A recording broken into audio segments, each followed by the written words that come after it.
चलिए अब हम बात करते हैं यूनिट 7 में चैप्टर नंबर 27 मानव में संवेदियां या मानव में ज्ञानेंद्रियां। तो ज्ञानेंद्रियों की बात करें तो ये ज्ञानेंद्रियां होती क्या हैं। सबसे पहली बात तो ये आती है ये क्या कार्य करती हैं और इनका महत्व क्या है। तो पहली बात यह है कि मानव में जितने भी संवेदी अंग हैं उन्हें ज्ञानेंद्रियां भी कहा जाता है। ज्ञानेंद्रियां कहा जाता है क्योंकि ये बाह्य वातावरण से उद्दीपनों को प्राप्त करके शरीर को विभिन्न तंत्रिकाओं के माध्यम से उपलब्ध कराती हैं, जैसे कि सुनना है, देखना है। तो ज्ञानेंद्रियों का जो कार्य है वो है जैसे कि देखना, सुनना, स्पर्श, सूंघना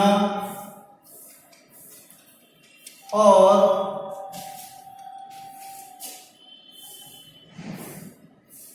स्वाद। तो इन सभी कार्यों को संपादित करने के लिए शरीर में विभिन्न संवेदी अंग पाए जाते हैं जिन्हें हम ज्ञानेंद्रियां कहते हैं। और ज्ञानेंद्रियों के ये 5 कार्य हो सकते हैं। तो मानव के अंदर जो ज्ञानेंद्रियां हैं वो 5 प्रकार की ज्ञानेंद्रियां देखी जा सकती हैं, जिनमें से पहली है दृष्टि, संवेदी अंग, जिसे हम दर्शनेंद्रियां भी कहते हैं।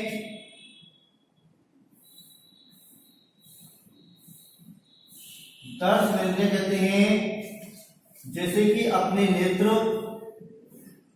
और नेत्र का काम होता है देखना। दूसरे प्रकार की ज्ञानेंद्रियां हैं जिन्हें हम कहते हैं श्रवणेंद्रियां या श्रवण, संवेदी अंग। श्रवणेंद्रियां जैसे कि अपने कान, जो कि श्रवण यानी कि सुनने का कार्य करते हैं। तो ये है दूसरी संवेदी अंग। तीसरे प्रकार के होते हैं अपने स्पर्श संवेदी अंग, जिन्हें कहते हैं स्पर्श संवेदी अंग या स्पर्शेंद्रियां। स्पर्श संवेदी अंग या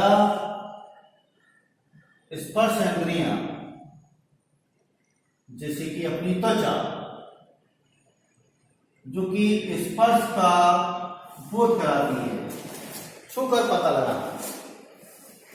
चौथे प्रकार की होती है जिन्हें हम कहते हैं स्वाद संवेदी अंग।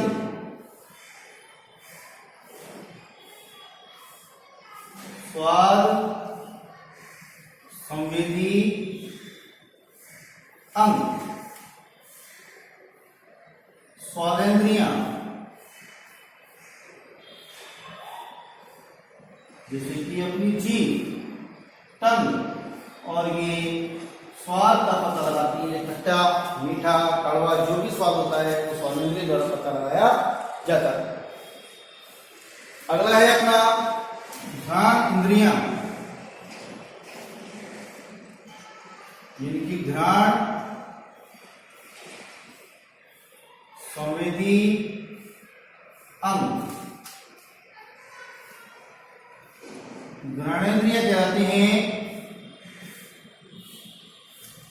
जैसे कि अपने नाक, जो कि सूंघने का कार्य करती है, जिसका कार्य होता है सूंघना, जो कि गंध पता लगाने का कार्य करते हैं। तो इस प्रकार से मनुष्य के अंदर 5 प्रकार की ज्ञानेंद्रियां पाई जाती हैं।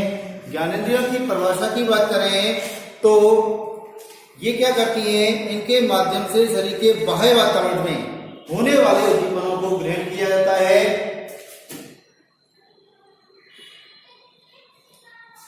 बाह्य वातावरण में होने वाले उद्दीपनों को ग्रहण किया जाता है।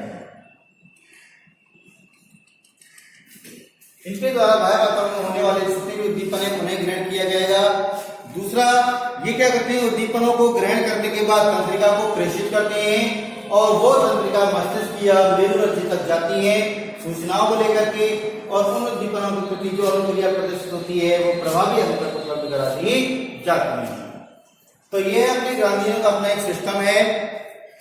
अब ज्ञानेंद्रिय क्योंकि 5 प्रकार की हैं, जिनमें से पहले है दृष्टि संवेदी अंग यानी कि दर्शनेंद्रियां, और जिन्हें हम कहते हैं नेत्र, यानी कि नेत्र हमारे दर्शनेंद्रियों के रूप में पाए जाते हैं। अगर नेत्र की बात करें तो नेत्र क्या होते हैं, अपने कपाल में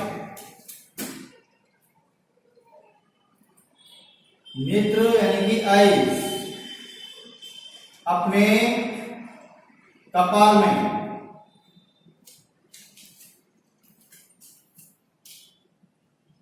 अंदर नेत्र कोटरों में उपस्थित होते हैं, नेत्र कोटरों में उपस्थित होते हैं। और नेत्र कोटर एक ऐसे गर्त होते हैं जिनमें कि नेत्र जैसी गोलाकार संरचना होती है। नेत्र जो होते हैं अपने वो खोखले तथा गोलाकार संरचनाएं होती हैं, जिनका काम होता है देखना, यानी कि एक प्रकार के दृष्टि संवेदी अंग है। और ये कपाल के नेत्र कोटर वाले भाग में उपस्थित होते हैं तथा नेत्र कोटर की जो पोजीशन है वो कपाल के अग्र सिरे पर अधर सतह पर स्थित होते हैं, जिनकी संख्या 2 अथवा 1 जोड़ी होती है। ठीक, तो हम बात करते हैं दृष्टि संवेदी अंग की।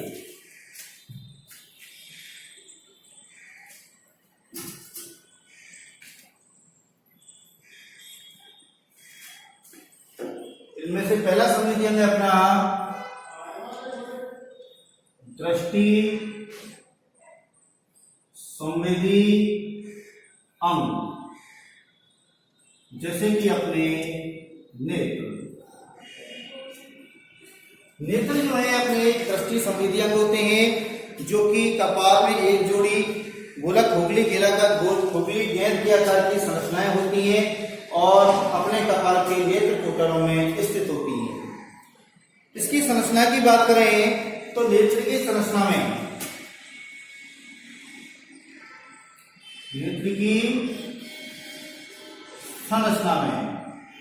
निम्न भाग होते हैं, जिनमें से सबसे पहला होता है अपना स्क्लेरा, यानी कि गोलाकार नेत्र गोलक की भित्ति। नेत्र गोलक की भित्तियां पहला। दूसरा होता है अपना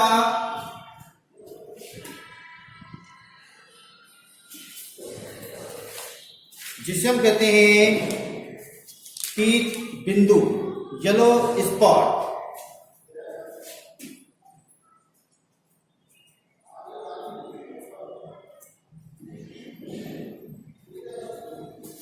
तीसरा भाग होता है अपना जिसे हम कहते हैं अंध बिंदु।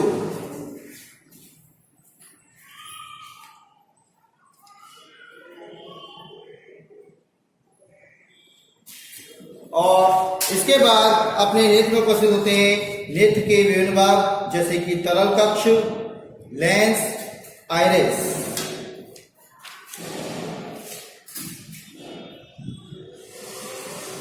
तरल कक्ष, लेंस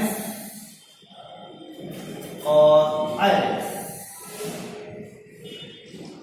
तो ये सभी बात सम्मिलित होकर के नेत्र की संरचना का निर्माण करते हैं, नेत्र का निर्माण करते हैं।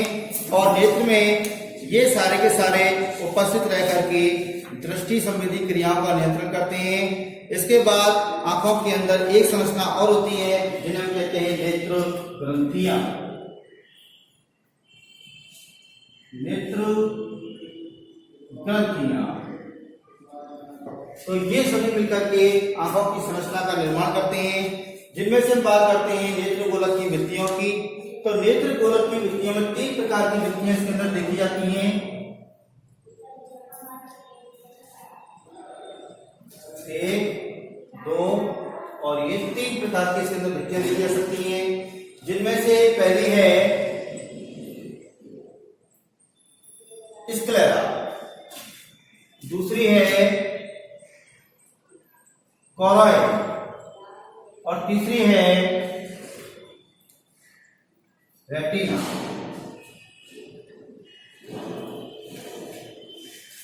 स्क्लेरा को हम श्वेत पटल भी कहते हैं, कोरॉइड को हम रक्त पटल भी कहते हैं,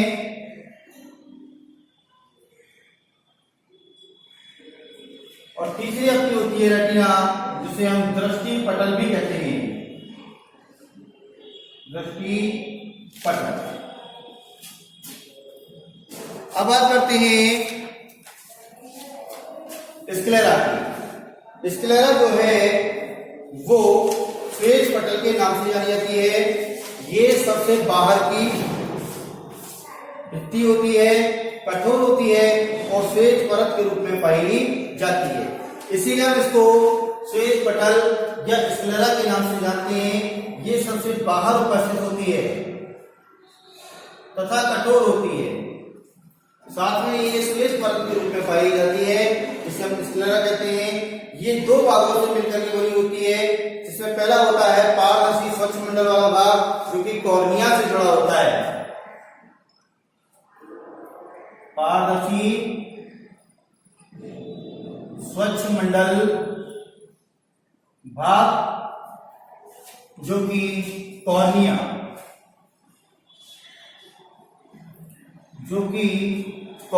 से जुड़ा होता है और लगभग 1/5 भाग बनाता है, जो कि स्क्लेरा का लगभग 1/5 भाग बनाता है और कॉर्निया से जुड़ा हुआ रहता है।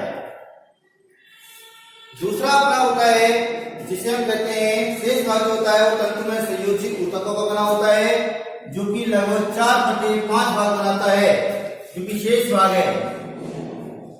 शेष 4/5 भाग जो कि संयोजी ऊतकों का बना होता है, संयोजी ऊतक का बना होता है, यानी कि 1/5 भाग जो होता है स्क्लेरा का, वो तो कॉर्निया के साथ जुड़ा रहता है, बाकी का 4/5 भाग संयोजी ऊतकों का बना होता है, जो चारों तरफ इसके फैला रहता है सबसे बाहरी आवरण के रूप में, जो कि नेत्र गोलक के आकार को बनाए रखता है। नेत्र गोलक के आकार को बनाए रखता है। ये जो भी अपना नेत्र गोलक के आकार को बनाए रखता है। इसके बाद अगला है अपना और जुट्टे का नेत्र को घुमाने वाली पेशियां, जिन्हें हम कहते हैं ये नेत्र को घुमाने वाली पेशियों से जुड़ा होता है, जिन्हें हम कहते हैं मसल्स पेशियां, और ये अपने नेत्र सूत्रक के अंदर नेत्र को घुमाने के लिए स्थान उपलब्ध कराता है।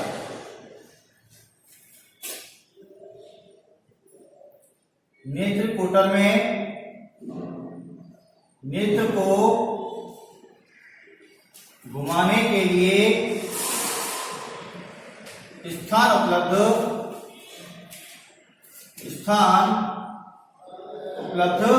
कराता है। तो ये सभी होते हैं अपने स्क्लेरा के भाग। दूसरा भाग होता है इसका कोरेटॉइड, जो कि अपना नेत्र का दूसरी परत होती है और इसके अंदर रक्त के जालक उपस्थित होते हैं। ये मध्य की परत होती है।